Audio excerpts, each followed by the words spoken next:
rộn ràng.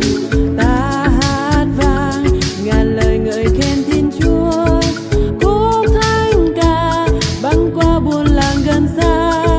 Xuân thắm tươi ngọt ngào tình cha lai láng, xuân an lành đẹp thay mùa xuân Ngài ban. Nắng xuân về lòng vui ngập tràn, ta ơn Cha một năm qua ơn ban dồi dào.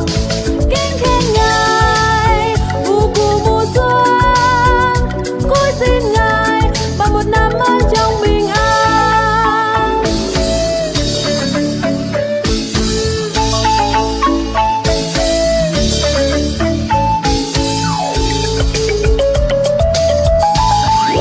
Đây nguyên mùa xuân về, rừng cây khoe màu xanh lá mới, bò làng đã lưng đồi mừng xuân mới an vui mọi nhà.